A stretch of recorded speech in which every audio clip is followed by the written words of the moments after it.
그러면은 아까 주제할 발표한 거 토대로 해서 맨 왼쪽에 지금 금정석 KB자산운용의 ETF 전략실장 이사님이 나와 계신데요. 그럼 맨 왼쪽부터 해서 금 이사님 하시고 그렇게 김희수 전무님, 최훈 전무님, 이성길 부장님 이렇게 순서대로 진행하도록 하겠습니다.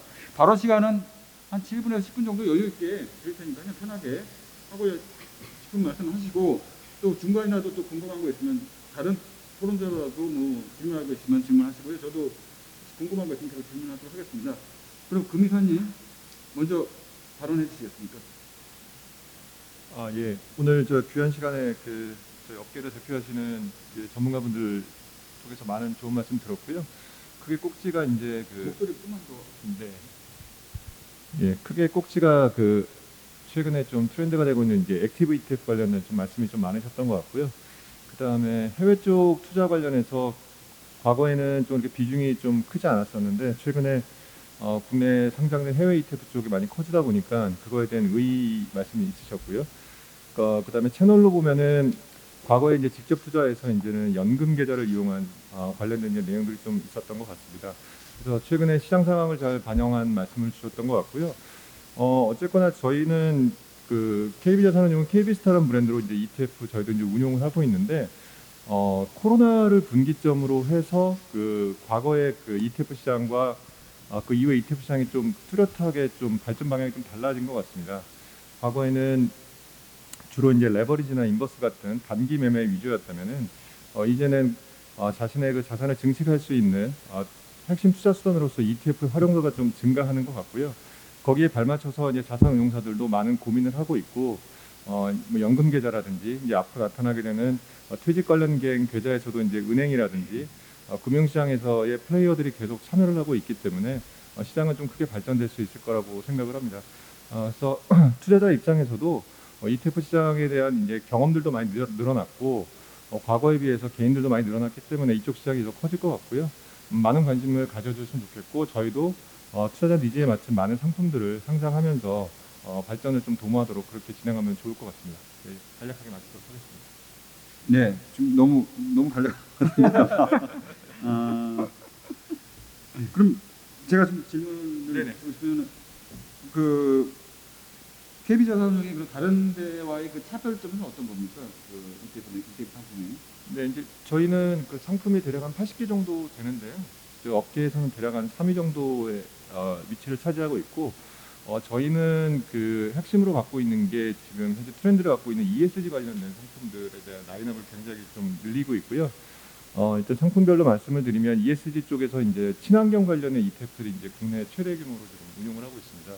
뭐 수소경제라든지 그 다음에 사회책임 관련된 ESG 펀드도 지금 저희가 운영하고 있고요. 테마 쪽으로는 저희가 ESG 쪽 상품을 계속 라인업을 늘리는 상태고 향후에도 지금 다음 주에 상장하는 글로벌 관련된 클린 에너지라든지 글로벌 수소경제라든지 이쪽 ESG 테마 쪽을 좀 저희가 좀 선도하고 있다고 지금 생각하고 있고요. 두 번째로는 그 자산으로는 보면 국내는 아직까지 그 채권 ETF에 대해서 아직까지는 그 개인들의 참여가 이렇게 많지는 않은 상황입니다. 규모는 꽤 되지만 주로 기관 위주로 되어 있는데 KB자산운용은 지금 그 채권 ETF를 대략적으로 지금 20개가 넘는 상품들을 운영 중에 있거든요. 규모를 보더라도 지금 MS 기준으로 꽤 높은 MS를 차지하고 있고요. 그 채권 ETF는 이제 지금 최근 뭐 금리가 인상되는 상황에서도 대응할 수 있는 뭐 인버스 상품이라든지 방향성에 맞춰서 투자할 수 있는 상품과 뭐 국고채 같은 이런 크레딧이 없는 안전한 상품도 있지만 그 회사채라든지 다양하게 좀 본인의 그 여유 자금들을 인핸스할 수 있는 그런 채권형 상품들도 저희 많이 구비되어 있고요. 내년부터는 저희가 채권형 상품들 중에서도 이제 해외 상품들 위주로 좀 상품들을 뿌려갈 생각이거든요. 그래서 현재는 해외 채권 쪽이 국내에 상장되어 있는 게 좀 극소수인데 그쪽 상품들도 저희가 좀 주력을 할 생각이라 해서 그 정도로 좀 대표 상품을 좀 말씀드릴 수 있을 것 같습니다.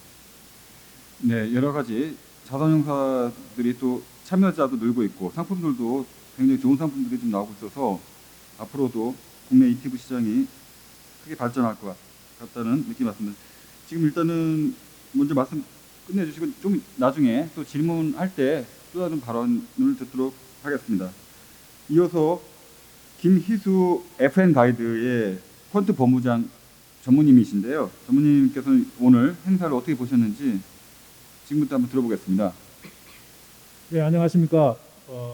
ETF 시장에 지수를 공급하고 있는, 그러니까 ETF에 반드시 우리나라 같은 경우에 반드시 필요한 지수를 공급하고 있는 FN가이드의 김희수 전무입니다. 이 대한경제에서는 좋은 자리 마련해 주셔가지고 저도 잘 모르는 내용들을 전문가들을 통해서 많이 듣게 됐고 공감하게 됐고 많이 알게 돼서 상당히 고맙게 생각합니다.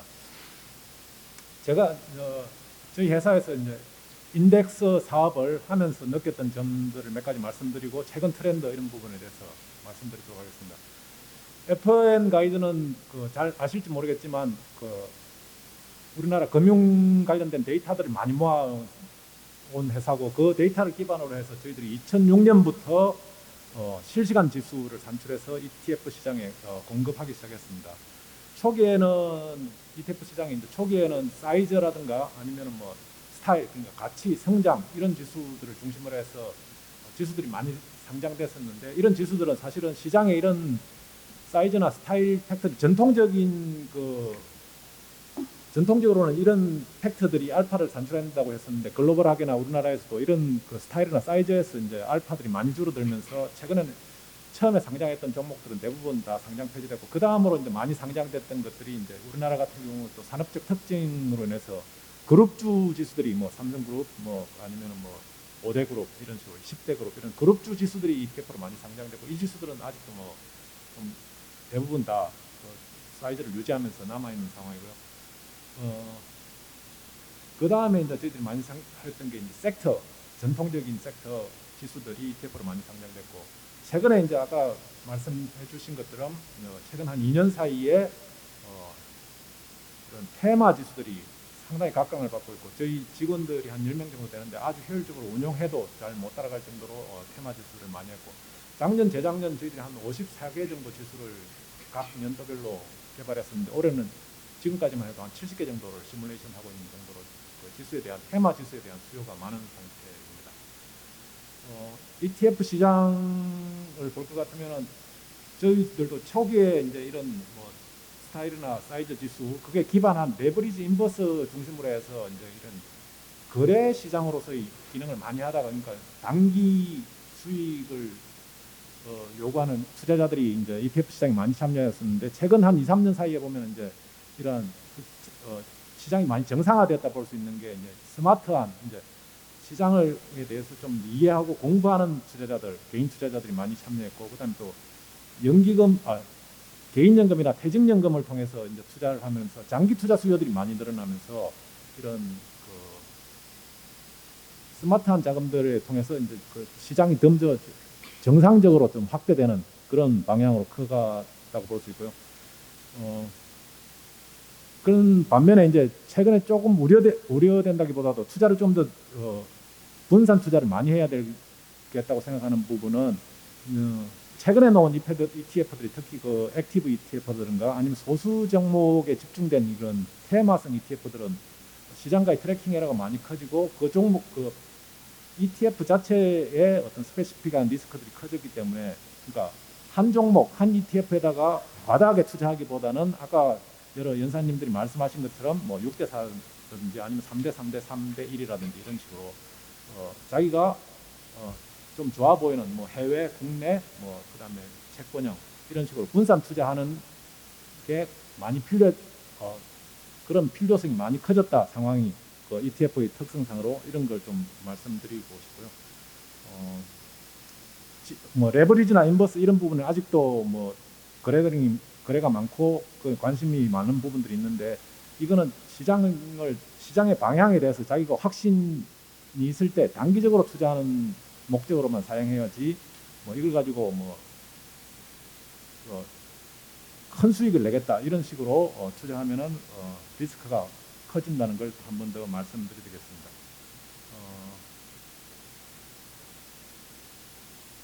저희들이 이제 최근 이런 수요에 맞춰서 뭐 이런 지수 개발 역량을 키우기 위해서 FN가이드도 여러 가지 노력을 하고 있고 저희들이 시장 지금 한 500개 넘는 ETF 중에 FN가이드가 공급하고 있는 게 지금 111개 한 숫자로 하면 20% 정도가 넘고, 그다음에 NAV가 한 11조 정도 되니까 뭐 한 18% 좀 넘는 수준이라서 저희들이 뭐 시장 발전에 기여했다는 이런 뭐 자부심도 있지만 좀 더 무거운 그 책임감도 많이 느낍니다. 그래서 앞으로도 이런 그 ETF 시장의 다양한 그 지수 수요에 맞추기 위해서 뭐 AI 기반이라든가 아니면은 뭐 비정형 자료를 이용한 그런 테마 발굴 이런 식으로 해서 리서치 역량을 많이 키울 예정이고요. 저희들이 그다음에 최근에 아까 말씀한 그 김남기 본부장님도 말했던 것처럼 해외 ETF들이 수요가 많고 그렇게 되면서 해외 지수 회사들이 대부분 그런 지수를 공급하고 있는데 FN 가이드도 이런 글로벌 지수를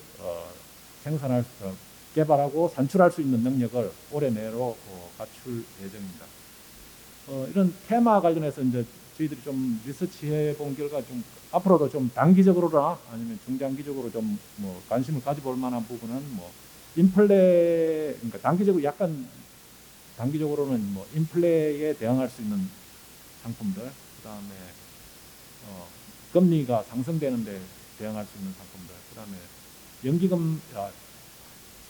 연금이나 이런 그 수요에 맞춰서 약간 자산 배분형 상품들, 그다음에 국내외 혼합형 상품들 이런 부분에 대한 저희들이 좀 리서치를 많이 할 거고요. 이런 거와 관련해서 이제 조금 이제 뭐 저희들이 좀 필요한 거는 저희들이 지수 산출하고 있는데 지금 뭐 국내 주식 데이터를 이용해서 지수 산출을 가능한데 거래소에서 이제 거래되고 있는 그 파생 상품 데이터는 저희들이 아직 이용하지 못하고 있기 때문에 그 국내 파생 상품 데이터를 좀 이용할 수 있었으면 지수회사들도 여러 가지 뭐 다양한 상품을 만드는데 뭐 도움이 되겠다 이런 뭐 바람이 있고요. 그다음에 뭐 이런 민간 지수회사들이 만드는 지수 중에서도 좀 뭐 거래가 많거나 이런 것들은 거래소에서 이제 뭐 다른 파생 상품 시장에 선물 옵션으로 상장시켜주면 뭐 또 시장 그 ETF 시장의 활성화에도 도움이 될 거라 이렇게 뭐 생각하고 있습니다. 간단하게 지금까지 제 생각을 마치도록 하겠습니다. 네, 김미수 전무님께서는 민간 지수회사를 대표해서 나오셨는데요. 그 ETF 시장 역사를 말씀해 주시면서 최근에 그 테마형 ETF 500여 개가 이르게 될 정도의 시장 증가한 현황을 말씀해 주셨고, 그리고 이제 퇴직연금이나 개인연금 등은 분산 투자가 좀 자리 잡으면서 많이 좀 시장이 커지고 있는데, 거기에 맞춰서 FN 가이드는 리서치 역량도 높이고 해외 지수 산출 관련해서 더 많이 개발할 예정이며, 또 인플레 최근에 금리 상승도 이슈이긴 한데 거기에 맞는 상품들에 대한 자산 배분 역량을 키울 수 있는 여러 가지 연구 개발을 하신다고 말씀해 주셨습니다. 감사합니다. 그 세 번째 발언은 최현 유진투자증권 전무님이 판매사라고 해도 네. 되겠죠? 판매사 입장에서 봤을 때 ETF 시장에 대해서 말씀해 주시겠습니다. 그럼 들어보겠습니다. 네, 안녕하십니까. 저는 그 유진투자증권 홀세일 본부를 맡고 있는 최현 전무입니다. 그 코로나 이후에 이런 ETF 투자 포럼이 거의 개최되지 않았는데 이렇게 또 개최해서 관심을 가져주시고 업계 발전을 위해서 힘써주셔서 대단히 감사하게 생각하고요.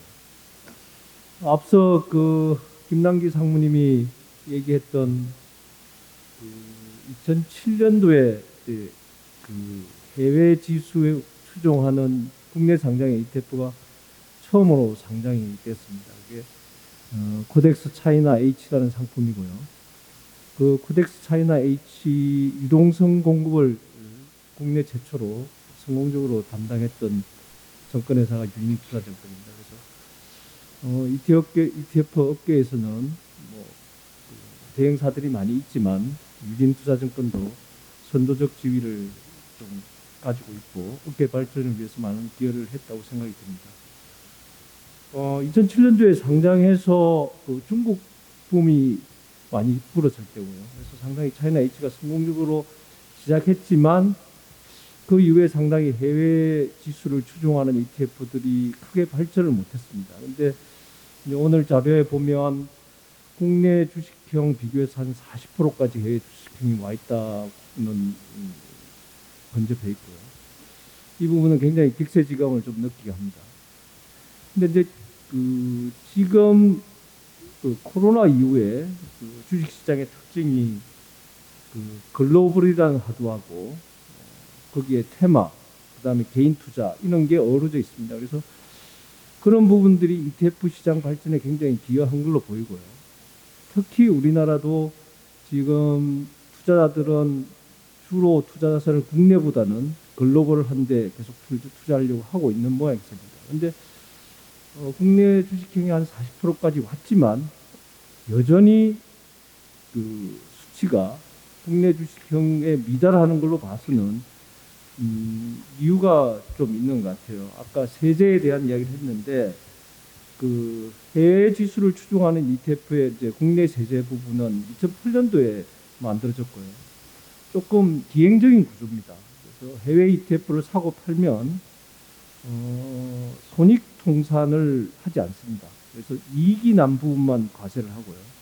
이 부분은 펀드의 배당 소득으로 보니까 그렇게 되는 겁니다. 그래서 뭐 어떤 해외 ETF를 연간 사고 파는 와중에서 손실을 볼 수도 있고 이익을 볼 수도 있는데 이익에 대해서만 배당 소득을 과세하고요. 그다음에 연간 그런 소득을 다 합쳐서 2천만 원이 넘으면 종합과세까지 가는 구조입니다. 그래서 세제적으로 굉장히 비교 열의에 있는 상품입니다. 그래서 이런 국내에 상장된 해외 ETF를 직접 투자하기보다는 해외 직구로 갔던 해외 직구는 이제 양도소득세를 부과합니다. 그래서 자산가들이 종합소득세를 가지 않는 부분이 있기 때문에 해외 직구를 갔고요. 그런 세제상의 비교 열의가 오랫동안 지속이 돼서 발전하지 못했습니다. 근데 지금 현재는 이제 역시 글로벌 핵심 기업에 투자하는 게 대세고요. 그러면서 해외 지수형이 급성장하고 있습니다. 근데 한계가 뚜렷이 있고요. 이런 한계가 있음에도 여기까지 성장했던 부분은 아마 퇴직연금 쪽에서 상당히 기여한 걸로 보입니다. 그리고 해외 투자에 세제 혜택을 주는 상품, ISA라든지 뭐 해외 투자 전용 상품 이 정도에서 이루어지는 부분입니다. 그래서 이것만 갖고도 국내 주식형의 40%가 왔다면 앞으로 이제 2023년에는 세제가 개편이 되면 이런 해외 지수형 ETF나 국내 주식이나 펀드나 다 똑같은 묶음으로 들어가고 그 묶음 속에 과세가 되기 때문에 지금 비교 열의에 있는 게 없어집니다. 그러면 세제가 개편이 되면 비교 열의에 있는 상품은 이제 비교 우위에 가는 거고요. 지금 국내 주식형은 이제 비과세에서 과세로 가니까 조금 장점이 사라지겠죠. 그러면 더욱더 해외로 가는 거는 가속화될 거고요. 해외 직구하는 ETF보다는 국내에서 상장된 걸 직접 매매하는 게 훨씬 용이해질 겁니다. 그래서 2023년에 세제 개편이 예정되어 있습니다. 그러면 그런 변화의 바람은 2022년부터 시작될 거라고 보이고요. 내년에 이런 시장은 급성장해서 저는 개인적으로는 2022년, 23년에 국내 주식형을 해외 주식이 능가할 거라고 개인적으로는 생각하고 있습니다. 그다음에 이제 저희들이 하고 홀세일 본부니까 이런 ETF의 유동성 공급도 하고 투자자들의 매매 동향도 보고 있습니다. 그러니까 이제 저희들이 은행 특정 검정 지탁에서 이런 ETF 상품을 마련해서 판매를 하고 있습니다. 이게 코로나 이전에는 시장의 투자자들이 시장의 변동성에 투자하는 형태였습니다.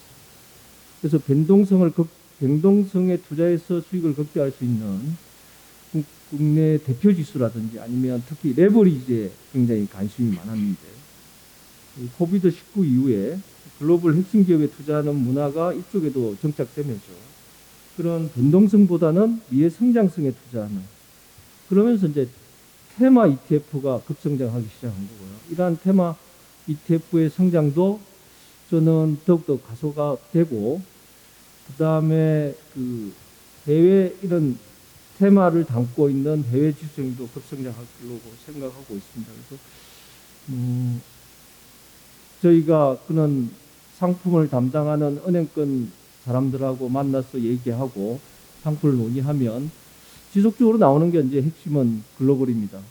글로벌에서 답을 찾으려고 노력하고 있고 근데 지금 현재로는 이제 당장은 텍스의 열의에 있는 상품이라서 조금 속도는 늦지만 아주 빠른 속도로 성장할 것 같다. 그리고 거의 국내 주식을 초월해서 빠른 속도로 성장할 것 같고, 이런 부분들은 아마 운용사들도 같은 생각을 가지고 있을 거라고 생각하고 있습니다. 또 하나 이슈가 되는 부분은 지금 뭐 올해 새로 시작한 액티브 ETF고요.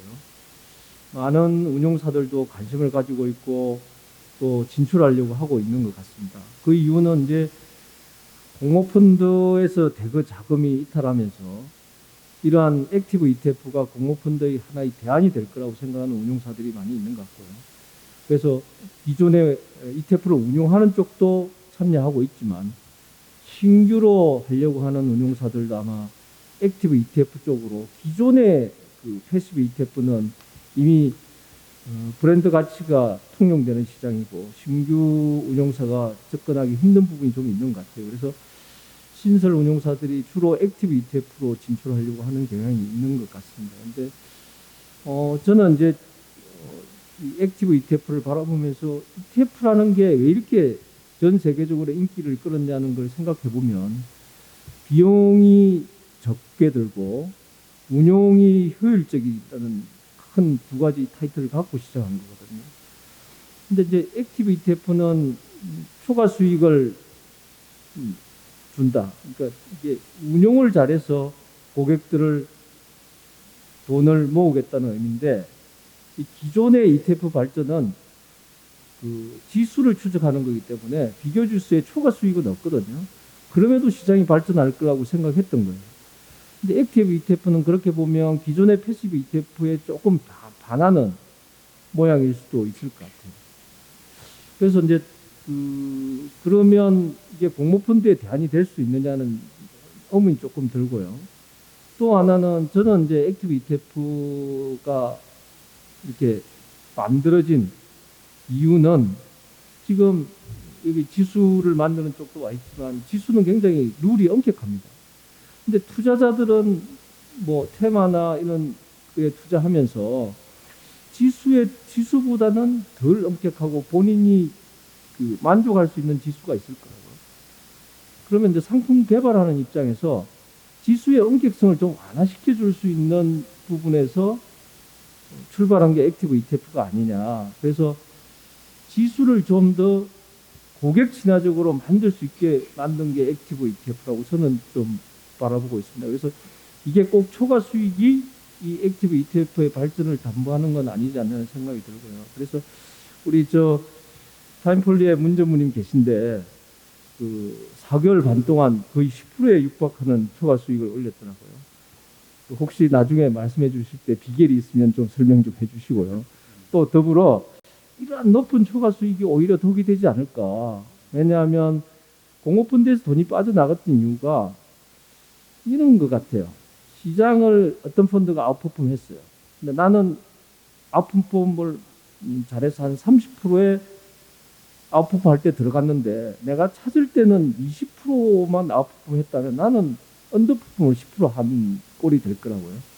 근데 이제 운용자는 나는 첫 출발부터 그 사람이 빠져나올 때까지 뭐 맥시멈 30%지만 여전히 20%의 아웃퍼폼을 했다고 생각하는데 실제 투자는 언더퍼폼 10%가 되는 거잖아요. 이런 게 이제 신뢰 위기로 간 게 아니라는 생각이 드는데, 그렇다면 액티브 ETF도 똑같은 전철을 밟을 우려 같은 게 좀 있어서 그런 부분들에 또 우리 아까 문 전무님께서는 충분히 답을 줄 수 있을 거라고 좀 생각합니다. 이상입니다. 네. 네. 지원 전문님 모시길 잘했네요. 아주 애정어린 시각으로 그동안 봐왔던 말씀들을 많이 해주셨는데 2007년에 해외 ETF 내놓 웃을 때문에도 그렇게 멀지 않은 시기였는데 지금 벌써 40%까지 된다 보니까 격세지감이라든가 감회가 새롭다는 말씀 해주셨고, 또 앞으로 2023년에 세제 개편이 이루어지고 그러면 국내 상장 해외 ETF 시장이 좀 더 커져서 국내 주식형보다 더 초과하지 않을까 하는 전망을 내놓으셨습니다. 플러스 여러 가지 좋은 말씀하셨는데 액티브 쪽에 지금 말씀하신 것 중에 두 가지가 있었는데 하나는 사실 의문점이 좀 몇 가지 좀 지적을 하셨고 또 하나는 그 비결을 좀 물어보셨는데 지금 그럼 바로 그냥 답변을 문정부님한테 들었으면 좋겠는데요. 약간 좀 우려스러운 것들도 이제 이게 결국은 수익 중심으로 가다 보면 결과적으로는 좀 나중 가서는 걱정되지 않나 하는 것도 있었고 그랬는데 공모펀드에서 이제 이쪽으로 넘어오다 보니까 좀 약간 우려된 것도 있었는데 그럼 두 가지 정도 전문님 한번 이게 말씀해 주시면 어떨까? 네. 최현재 어머니께서 좋은 말씀 해주셨고요.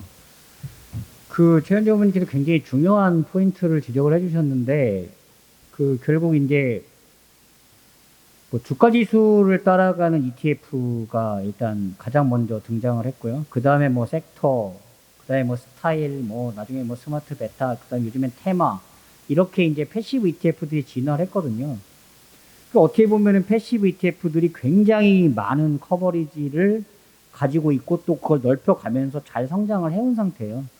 그럼 여기서 액티브 ETF의 어떤 이들하고의 공존 혹은 공생 그리고 액티브 ETF만의 발전 가능성이 있냐? 제일 첫 번째 포인트 중에 하나가 이제 비교 지수 자체가 기존의 ETF에서 기초 지수 자체를 좀 유연하게 만들면 해결이 되지 않겠느냐. 그런 관점으로 접근을 실제로 저도 많이 했었었고요. 그래서 그런 지수도 실제로도 많이 개발을 했었습니다. 그런데 제가 또 반대로 착안을 한 거는 이 유연성이라는 거를 계속 지수의 방법론에서 녹이는 데는 한계가 있다는 거죠.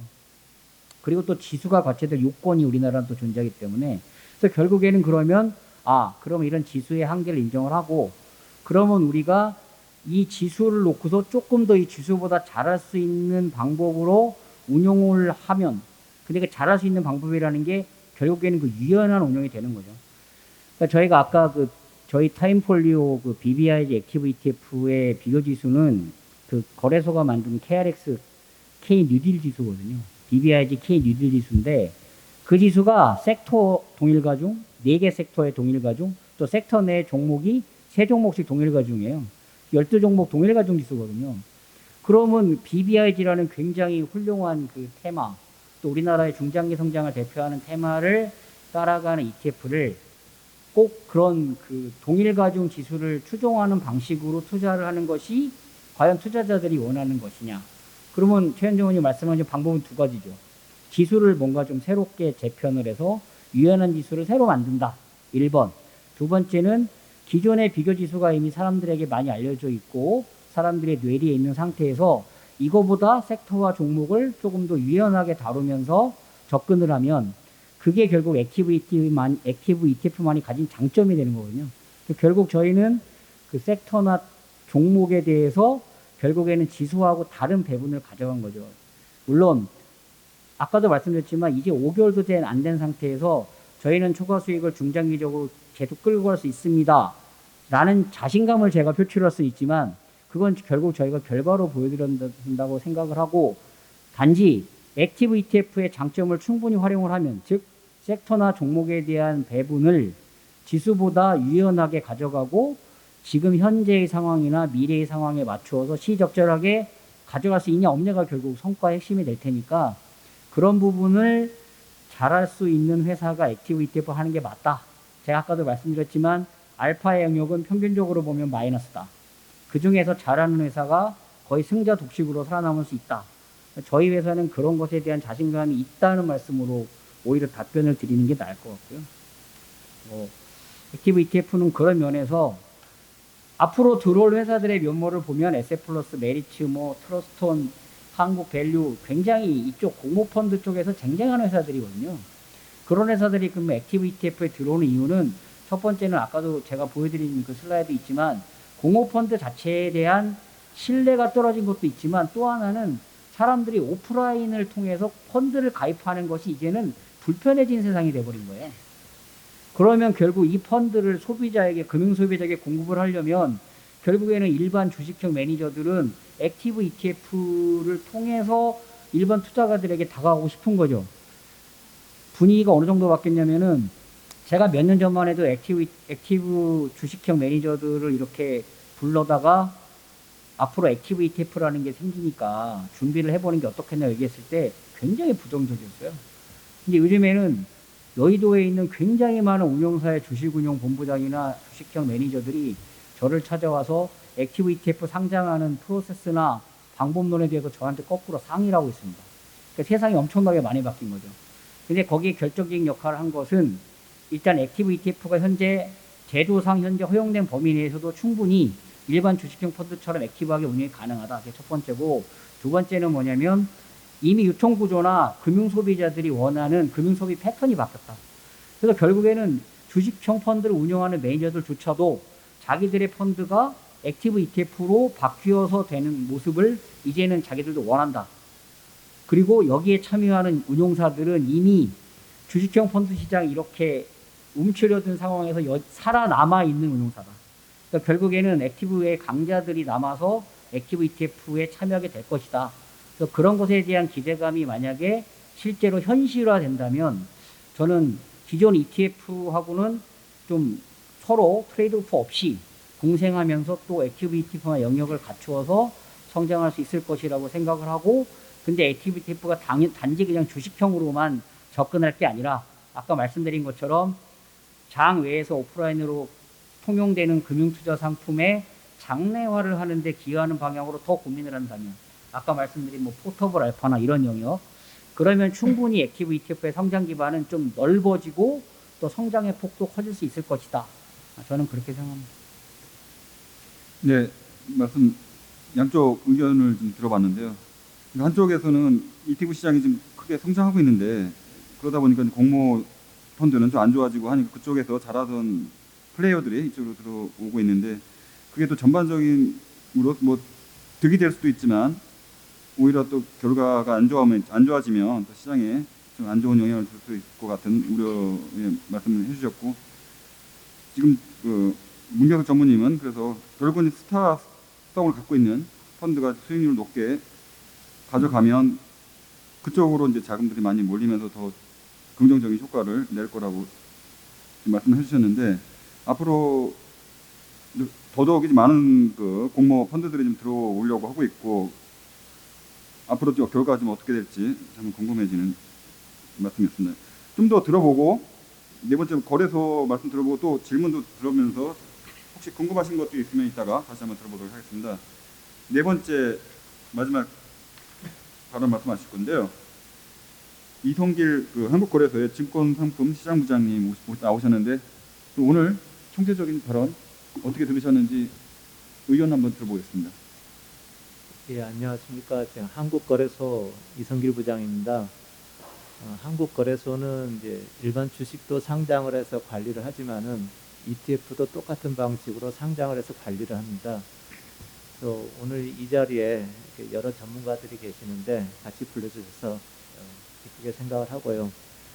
제가 이제 드릴 말씀은 ETF를 제가 이제 시장 관리를 하는데 상장 심사 단계부터 시장 운영, 상장 폐지, 그다음에 상장 관련된 규정이나 제도 이런 부분들을 저희가 다 관리를 합니다. 그런 측면에서 이제 드리고 싶은 이야기가 있었는데 실제 여기에 오신 분들이 다 이제 전문가시다 보니까 앞에 설명이라든가 토론을 통해 가지고 많이 나왔어요. 그래서 제가 따로 드릴 말씀은 많지는 않지만은 저희 거래소 입장에서 아니면 이제 전체적인 시장 관리자 입장에서 보여지는 몇 가지 이제 특징을 좀 말씀을 드릴까 합니다. ETF 시장은 1992년에 이제 미국에서 생겼죠. 미국에서 시장이 개설이 최초로 됐고요. 우리나라는 이제 19년 됐습니다. 2002년도에 ETF 시장이 이제 개설이 돼가지고 성장을 해오는데 15년, 16년경에 ETF 시장이 AUM이 이제 크게 늘면서 증가를 했는데 그 위에 이제 코비드 이후에 코로나 사건이 터져 이후에 급성장하는 모습을 보여줬습니다. 그래서 올해 들어와서 큰 특징들이 많이 있습니다. AUM이 60조를 넘어가지고 오늘 현재 65조를 넘었습니다. 자산 규모가 작년 말 52조에 비해서 엄청나게 늘어난 부분이죠.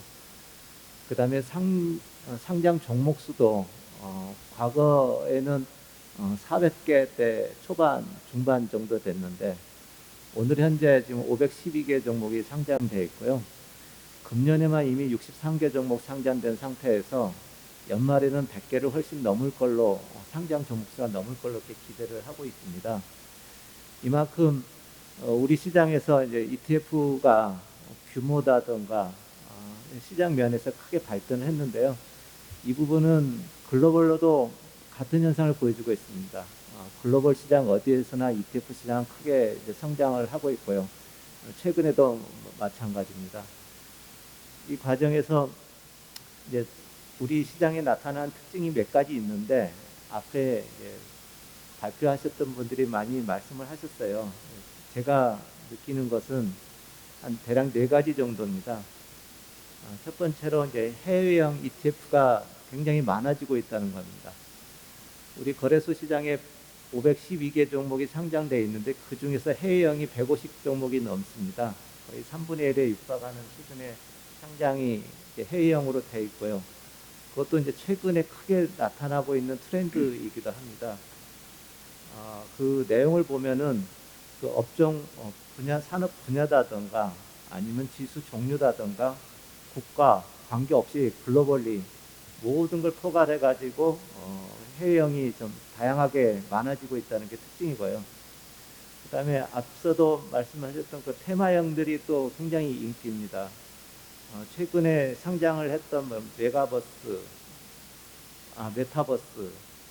그 다음에 탄소 배출권, 최근에는 플랫폼까지 각종 테마들이 무궁무진하게 지금 나오고 있습니다. 지금 상장을 준비하고 있는 ETF도 여러 자산운용사에서 많이 준비하는데 상당 부분이 테마로 지금 채워지고 있는 상황입니다.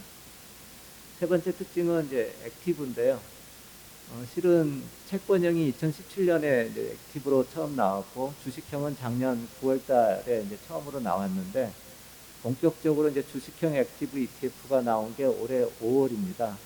문경석 전무님이 8개사도 이제 비교를 해주시고 그랬는데 액티브 ETF가 이제 언론의 관심도 많고요. 그다음에 수익률 관련해서 일반 투자자 관심도 많고 최근에 신규로 진입하는 대부분의 자산운용사들이 액티브 ETF를 지금 준비를 하고 있습니다. 과거 이제 패시브 ETF 시절에는 관심을 거의 보이지 않았던 사모펀드라든가 공모 운영했던 자산운용들이 액티브 ETF가 이제 출시되면서 이쪽에 눈길을 많이 쏟고요. 타임폴리오가 5월 달에 새로 시장에 진입했지만은 곧 다음 달 초면은 메리츠 자산운용이나 에셋플러스 이런 곳은 ETF를 출시하지 않았던 운용사들인데 11월 초에 이제 출시할 걸로 이제 예정이 돼 있는 상태입니다. 세 번째 이 부분은 이제 앞서서도 이제 말씀을 김남기 상무님이라든가 최창규 본부장님이 말씀을 하셨던 부분인데 ETF 쪽에서 개인연금이나 퇴직연금에 투자를 할 수 있다는 것을 많은 분들이 몰랐습니다. 그런데 이 부분이 최근에 이제 부각이 되고 세제가 개편이 되면서 ETF를 통해서 개인연금이나 퇴직연금, IRP를 투자하는 규모가 굉장히 지금 늘고 있습니다. 그래서 앞으로도 이게 자금 이동은 ETF 쪽으로 일정 연금 계좌를 통해서 ETF로 많이 들어올 걸로 이렇게 예상을 하고 있습니다. 그 다음에 이제 이 자리를 빌어가지고 앞으로 이제 거래소의 그 상장 정책에 대해서만 잠깐 말씀드리고 마무리할까 합니다. 저희 거래소는 단순하게 상장 심사하고 상장시키고 상장 관리하고 이걸 떠나서 우리나라 ETF 시장이 건전하고 아름답게 크게 성장하기를 누구보다도 간절히 기원하고 있습니다. 물론 여기에 계시는 전문가뿐만 아니라 이제 현업에 계신 분들도 다 똑같은 생각이겠지만은 저희 역시도 같은 마음으로 시장을 키우려고 많이 노력을 하고 있거든요. 그래서 우리 ETF 시장은 장기 투자가 가능한 상품들로 많이 구성을 하려고 합니다.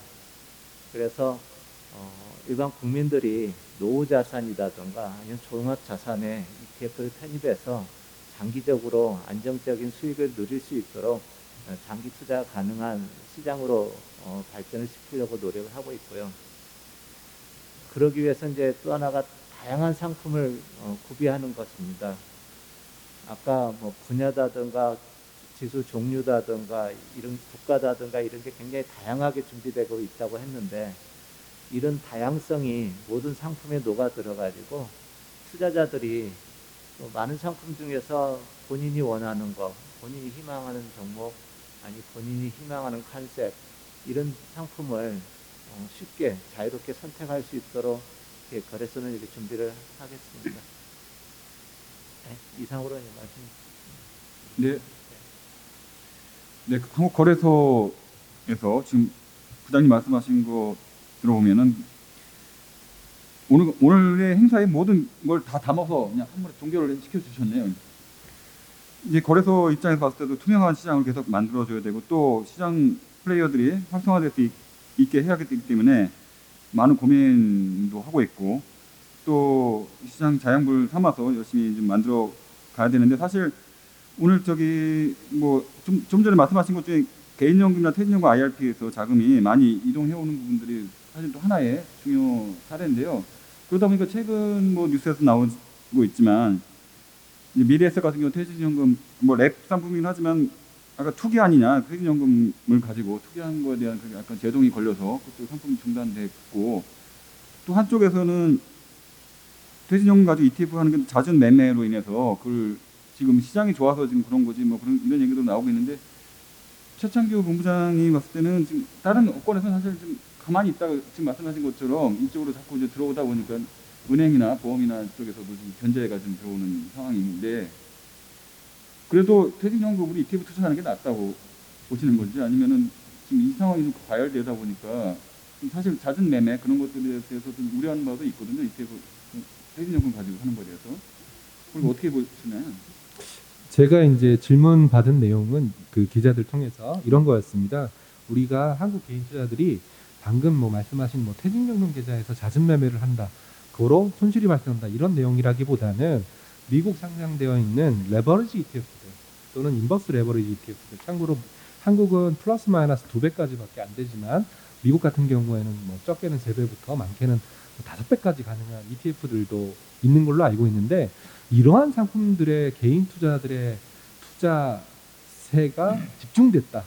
고로 뭐 롤오버 비용이라든지 뭐 그런 걸로 말미암아 상당히 큰 실수를 큰 손해를 볼 수 있는 거 아니냐. 이런 쪽에 질문이 좀 많았던 걸로 기억이 나고요. 오히려 퇴직연금 쪽이나 이런 쪽에서는 뭐 잦은 매매라든지 투기적 매매라든지 이런 거보다는 좀 오히려 좀 좋은 뉴스들, 좀 포트폴리오로 퇴직연금을 불린다든지 뭐 그런 좀 좋은 뉴스들이 들려가지고 앞서 전자에 해당됐던 레버리지 ETF들을 해외 직구 형태로 구매하는 그런 매매 행태에 대한 우려가 크다. 요 정도까지 제가 파악을 하고 있고요. 그 부분에 대해서는 제가 뭐라고 드릴 말씀이 없는 게 제가 원래 파생 상품을 담당하는 애널리스트였기 때문에 어차피 투기 성향, 즉 이런 그 하이 리스크, 하이 리턴에 대한 투기 수요는 그게 뭐가 됐던 어느 쪽으로 쏠릴 수밖에 없는 게 좀 자연스러운 현상이다라고 좀 파악을 하고 있습니다. 물론 뭐 3배나 4배, 5배짜리를 투자하는 것도 자연스럽다라고 볼 수는 없지만 뭐 그런 부분들이 투기 수요가 몰리는 것은 어쩔 수 없는 인간의 마음이다라는 부분도 좀 고민을 좀 해주셔야 된다라고 저는 그렇게 말씀을 드리고 있고요. 그리고 그런 투자 행태가 뭐 제가 보기에는 뭐 그렇게 오래 가지는 않을 것 같습니다. 제가 앞서 발표해서 미국 시장에 대한 우려들 그리고 한국 시장에 대한 우려들을 좀 말씀을 드렸기 때문에 뭐 그런 부분들은 좀 자연스럽게 좀 해소가 이루어지지 않을까. 뭐 저는 거기까지 말씀드리도록 하겠습니다. 네, 네, 잘 들었습니다. 그 기왕 뭐 투기 뭐 얘기해서 그런데 그 미국이 어제 비트코인 ETF를 했는데 국내에서 도입 가능성이 있는지 거래소 이성길 부장님께서 어떻게 보시는지. 미국의 이제 BTF는 한 13년부터 미국의 자산운용사들이 13년부터 이제 미국의 비트코인 ETF를 상장시켜달라고 계속 요청을 했었습니다. SEC에 신청서를 냈던 거죠. 근데 계속 미국의 이제 SEC 입장은 안 된다. 그 주된 이유는 비트코인 자체가 규제되는 시장에서 거래되지가 않는다.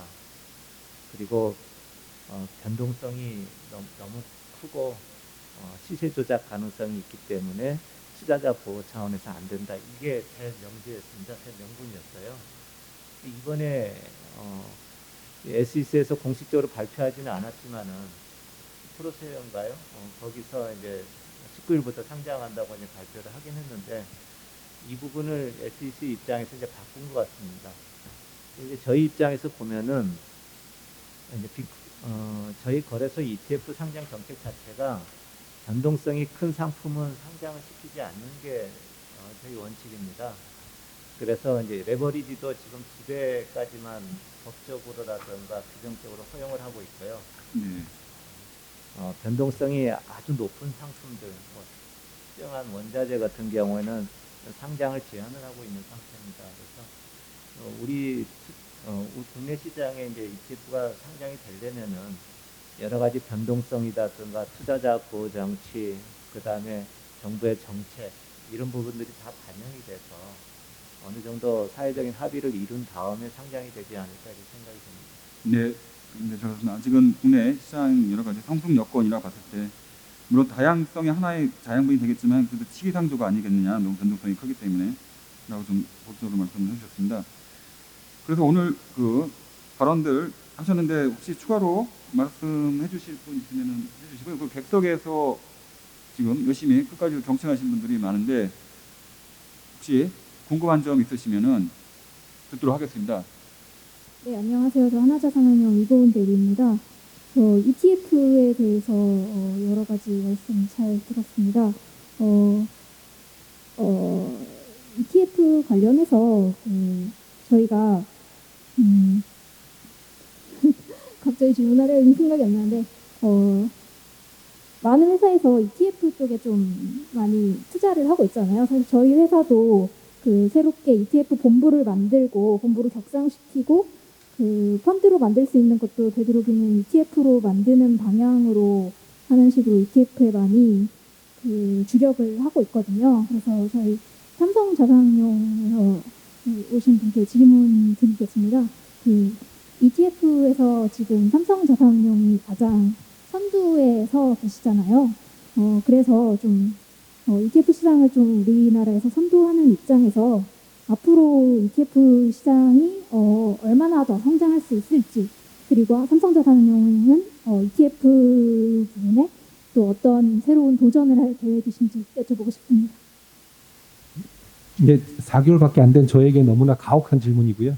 예, 예. 저희 보스인 배재규 부사장님의 표현에 의하면 10년 내 300조, 참고로 그 300조라는 숫자는 미국에서 가지고 온 거고요. 참고로 미국이 전체 시가총액의 10% 정도가 ETF 시가총액이라고 알고 있습니다. 참고로 제가 아까 발표드린 내용 보시면 한국에서는 아직 2.3% 정도니까 대략 5배 정도, 미국을 따라잡는다면 대략 5배 정도 성장할 수 있다. 그래서 지금 60조니까 5배 성장하면 300조 정도 시장이 될 거다. 그렇게 저희는 그 외부적으로 방침을 좀 정하고 있고요. 그러면은 그 300조 정도 되는 시장에서 결국 삼성자산운용은 뭘 해야 될까? 이 부분에 대해서도 고민이 좀 많은데 저희가 주장하고 있는 목표는 뚜렷합니다. 저희는 칩 메이커입니다. 즉 투자자들이 이런 자산에 투자하고 싶어 또는 이런 바스켓을 ETF 바스켓, EMP라고 부르죠. EMP를 꾸리고 싶어. 근데 나는 뭐 예를 들어서 뭐 옥수수, 물론 옥수수 선물이 있긴 하지만 뭐 옥수수라는 자산이 없어. 그렇다면 저희는 그런 칩을 만들어서 공급을 하고 시장은 자연스럽게 그런 ETF 매니지드 포트폴리오 형태로 시장이 흘러간다면 저희는 시장이 커지는 부분과 그 EMP 시장이 커지는 부분을 동시에 향유할 수 있다라는 게 저희 삼성자산운용의 큰 스탠스고요. 그리고 계속 반복적으로 나오지만 저희도 딜레마가 있어요. 테마 ETF를 어떻게 해야 될까? 그런 부분에 있어서 저희도 가장 큰 딜레마인데 그 딜레마에 대한 해결책으로는 뭐 테마 모니터링 시스템이라든지 그리고 비정량적 데이터를 향시 뭐 지수화할 수 있는 방법이라든지 여기에는 뭐 FN 가이드와 같은 뭐 지수사와 제휴를 한다든지 아니면 뭐 또 다른 지수사의 지분을 인수한다든지 뭐 그런 것도 저희가 내부적으로 고민을 좀 하고 있는 겁니다. 그래서 저희는 300조 시장에 뭐 커지는 부분에 좀 간접적으로 좀 그 긍정적인 영향을 받는 전략을 좀 취하고 있습니다. 네, 하나자산운용의 그 날카로운 질문에 맞게 아주 정확히 대답을 했으면 또 궁금하신 거 있으면 예, 말씀해 주십시오. 자산운용에서 오신 분께도 그 질문 드리고 싶은데, 저희 타임폴리오 자산운용은 예전부터 그 펀드 명가로 제가 많이 얘기도 많이 들었고 지켜보기도 했는데요. 그 ETF 시장 진출하면서 액티브 ETF에서도 성과를 잘 내고 계신 걸로 알고 있거든요. 그래서 액티브 ETF 시장 그 운용을 어떻게 좀 회사 내부적으로 하고 계신지, 그 펀드와는 좀 다른 전략이 있으신지, 그리고 앞으로는 좀 액티브 ETF 쪽에서 어떻게 할 계획이신지 여쭤보겠습니다. 한화자산운용도 우리 ETF 운용업계에서는 서로 경쟁자 아닌가요? 남의 회사의 전략을 계속 물어보시네. 예, 저희 회사는 이제 태생적으로 이제 사모펀드 어떻게 뭐 저희 회사의 이름 저희 회사 앞에 뭐 헤지펀드의 명가, 뭐 사모펀드의 강자 이런 명칭이 많이 붙어 있었던 회사고, 저희는 공모펀드를 시작한 지 2년 조금 넘은 시간밖에 안 됐습니다. 그래서 그동안 이제 공모펀드 2종류를 냈었고, 요번에 이제 올해 ETF를 상장하면서 이제 ETF 시장에 뛰어들게 된 건데, 액티브 ETF를 만들면서 제일 중점을 뒀던 거는 어차피 타임폴리오 자산운용이 국내 주식에 대한 주식운용 역량이 굉장히 강하다라는 것에 대한 인식은 금융권 내에서는 많이 있는 상태라고 저는 생각을 했었고, 그러면 이 주식운용 역량을 어떻게 액티브 ETF에 잘 녹아내게 할 것인가라는 거에 고민을 많이 했고, 저희 회사는 좀 다른 운용사하고는 좀 가장 큰 차별성이 있다고 생각하는 거는, 저희는 내부 전산 체계가 굉장히 잘 돼 있어요. 저희는 제가 와서 제일 먼저 했던 거는 우리 회사의 주식운용 역량이 액티브 ETF로 전환되는 이 운용 프로세스의 전 단계를 저희는 다 내부 전산화를 시켰거든요. 그런 부분들이 저희 회사에서는 실제 그것이 성과로 잘 발현되고 있는 주요한 이유 중에 하나라고 생각을 하고 있고, 일단 국내 주식형은 추가적으로 올해 뭐 거의 지금 거래소하고 일정을 협의하고 있는 상품들이 있어서 추가적으로 이제 액티브 ETF 2종목이 올해 또 상장이 될 것 같고요. 내년에는 좀 이제 계속 나왔던 이야기들이지만 이제 자산의 영역을 좀 확대시키거나 전략을 다양화하는 부분에 있어서 액티브 ETF 자체가 갖고 있는 제도적인 한계들이 좀 있을 거거든요. 그래서 그런 부분들을 저 거래소나 정책당국하고 잘 더 협의를 해서 현재의 법제적 테두리 안에서도 해내고, 또 개선할 수 있으면 그걸 같이 좀 제도를 같이 좀 업계와 거래소와 금융정책 당국이 같이 합심을 해서 좀 제도를 개선 나가는 그런 부분들을 내년에는 좀 많이 해야 되지 않을까 이렇게 생각하고 있습니다.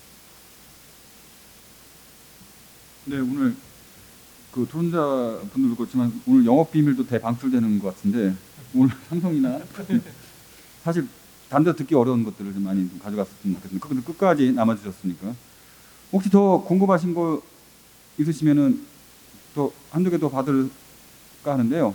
질문 있으십니까? 뒤쪽이라든가. 그러면은 뭐 추가로 말씀하실 거 없으면 오늘 그래서 좀 대단원의 막을 내려고 하는데, 오늘 사실 뭐 어려운 굉장히 귀하신 분들 모셨는데 끝까지도 남아주셔가지고 좋은 말씀 해주셔서 대단히 고맙습니다. 그럼 오늘 ETF 투자 포럼은 이걸로 마치도록 하겠습니다. 감사합니다. 네.